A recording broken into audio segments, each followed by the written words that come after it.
Hello అండి, welcome back to Priya food hub. పిల్లలు ఇంట్లోనే ఉంటున్నారు, సమ్మర్ సీజన్ కాబట్టి వాళ్ళకి కూల్ గా ఏమైనా తినాలనిపిస్తుంది. అలాంటప్పుడు హెల్దీ ఐస్ క్రీమ్ ని చేసి పెట్టండి. ఐస్ క్రీమ్ ఏంటి, హెల్దీ ఏంటి అని అనుకుంటున్నారా? అచ్చంగా వాటర్ మెలన్ జ్యూస్ తోనే ఈ ఐస్ చేశానండి. చాలా బాగుంటుంది. జ్యూస్ తాగినానా అంటే వంకర్లు తిప్పుతారు మొహం, తెగ బతిమాలాల్సి వస్తుంది. అదే జ్యూస్ ని ఇలా ఐస్ రూపంలో చేసి ఇచ్చేసాం అనుకోండి, చీకి మొత్తం రెండోది కూడా తింటానంటారు, మూడోది కూడా తింటానంటారు.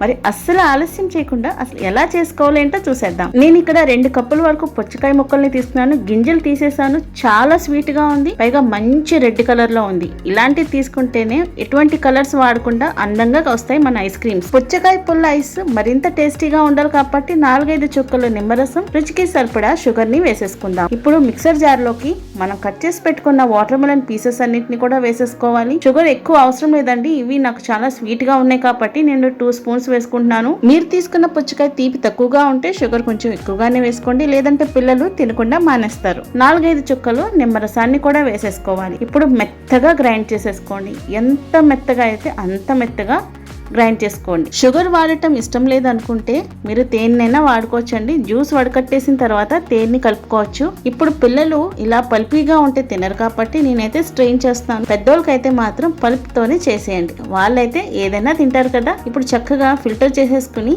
ఈ జ్యూస్ అంతటిని కూడా సెపరేట్ చేసేసుకుందాం. మీ దగ్గర ఐస్ క్రీమ్ మౌల్డ్ ఉంటే అది యూస్ చేయండి, లేదంటే స్టీల్ గ్లాస్ లో కూడా మనకి చక్కగా గడ్డ కట్టేస్తుంది. ఈ సిలికాన్ మౌల్డ్ అనేది చాలా యూస్ఫుల్ గా ఉంటుందండి. చక్కగా గడ్డ కట్టిన తర్వాత ఈజీగా కూడా ఊడొచ్చేస్తుంది. పుల్ల ఐస్ అంటే పుల్ల పెట్టకుండా ఎలా అవుతుంది? ఇలా స్టిక్స్ అన్ని కూడా చక్కగా ఇన్సర్ట్ చేసేసుకుని 6 to 8 అవర్స్ వరకు మనం డీప్ ఫ్రీజర్ లో గడ్డ కట్టడానికి వదిలేయాలి. చిన్న పిల్లలు అయితే మాటికి అడుగుతూ ఉంటారు, చూడు ఒకసారి గడ్డ కట్టిందో లేదో అని. కానీ చాలా త్వరగానే గడ్డ కట్టేస్తుంది. కరెక్ట్ గా నేను 8 అవర్స్ తర్వాత తీసాను. చూడండి ఎంత బాగా గడ్డ కట్టిందో, మంచి కలర్ లో కూడా వచ్చింది. అచ్చంగా ఫ్రూట్ జ్యూస్ తోని మంచి ఐస్ చేసుకున్నాం. అసలు ఎవరైనా నమ్ముతారా ఓన్లీ ఫ్రూట్ జ్యూస్ అంటే?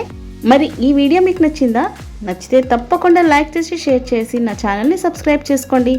మీ పిల్లలకి హెల్దీ ఐస్లు చక్కగా జ్యూస్ రూపంలో ఇలా చేసి పెట్టండి, హ్యాపీగా ఎంజాయ్ చేస్తారు. Thanks for watching.